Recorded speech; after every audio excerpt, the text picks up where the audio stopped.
मैं जवाब देता हूं, मेरी शर्त है, मैं हाजिर हूं। शस्त्रत करना है, डिबेट करना है, मुनाजरा करना है। मेरी एक शर्त होगी, तू अपनी मुकद्दस किताबें लेकर के बैठेगा। चाहे तुम्हारी मुकद्दस किताबों में जो भी आए, उनमें से पूरी मुकद्दस किताबें तू एक बैठक में सुना करके मुझे दिखाएगा। पहले बगैर देखे तेरी अपनी किताब मुझे सुना करके दिखा, और फिर इंशाअल्लाह उसी महफिल में मैं पूरा कुरान पाक एक बैठक में सुना के दिखाऊंगा।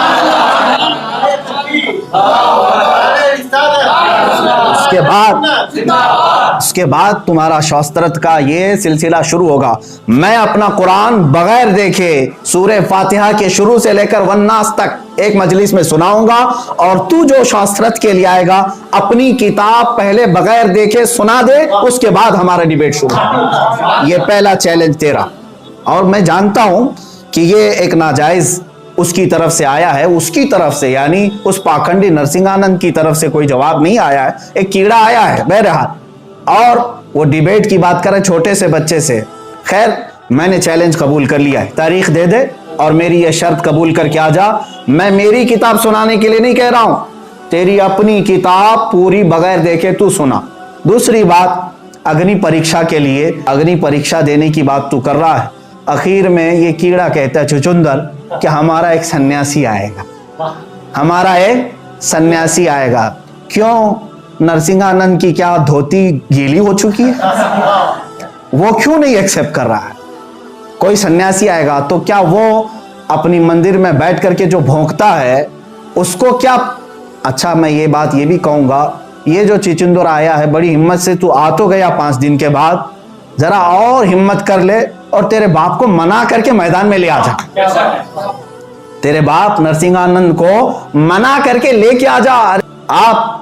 मैं तमाम सुन्नी मुसलमानों से कहूंगा, उसके फैलाए हुए ये तमाम फरेब को हरगिज हरगिज आप धोखे में मत लेना। अच्छा, तीसरी एक बात, इसने चैलेंज एक्सेप्ट करने के बारे में बार बार ये कहा है, दिल्ली पहुंचेंगे, रामलीला पहुंचेंगे, रामनवमी के दिन पहुंचेंगे। अब ये तो बात सारे लोगों को, हिंदुस्तान के देशवासियों को सबको मालूम, रामलीला में रामनवमी के दिन होता क्या है। सीधी सी बात यह है कि गीदड़ हमेशा भीड़ में आता है, और मैंने तो 8 दिन की बात कही थी।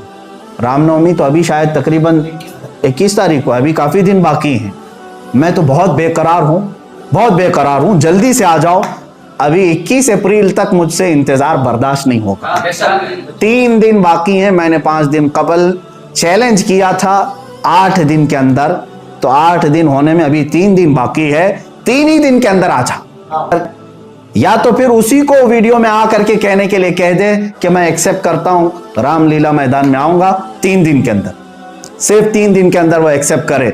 और रही बात, आग भी तुम्हारी होगी, सब आग तुम्हारी होगी। जिसकी तुम परसों से पूजा करते आए वही आग लेकर के आओ।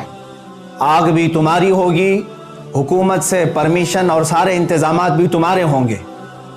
और रामलीला मैदान में रामनवमी के दिन नहीं, इसलिए कि हमें भोले भाले हिंदुओं को और मुसलमानों को लड़ाना नहीं है। मैंने अपने किसी ईद के दिन तुम्हें नहीं बुलाया है, आम दिन में। हाँ, एक बात याद रखना, ये अगर मुबाहला होगा तो परमिशन के साथ पुलिस अधिकारी भी होंगे, सरकारी अफसरान भी होंगे, न्यूज़ चैनल के सारे मीडिया के एंकर्स भी होंगे, और इंशाअल्लाह अज़ीज़ हमारे उलमाए अहले सुन्नत व जमात और सूफिया और मशाइख की एक बड़ी जमात भी होगी इंशाअल्लाह। तुम क्या समझते हो जुमलेबाजी करते हैं हम? तुम क्या समझते हो कि हम ऐसे ही अल्फाज उड़ाते हैं? ये बात मैं कुरान अजीम की हक्कानियत को बयान करने के लिए कह रहा हूं। और मुसलमानों, याद रखना, अगर ये मुबाहला हो गया, आग में मैं चला गया, तो है मुसलमानों, इसमें मेरी कोई फजीलत नहीं होगी, मेरी कोई फजीलत नहीं होगी। अगर अल्लाह रब्बुल इज्जत को ये वाज़ेह करना हुआ, आग में मैं दाखिल भी हुआ, तो ये सिर्फ और सिर्फ इस्लाम की हक्कानियत होगी, कुरान की हक्कानियत होगी और रसूल पाक की होगी, मेरी अपनी फजीलत के लिए नहीं होगी।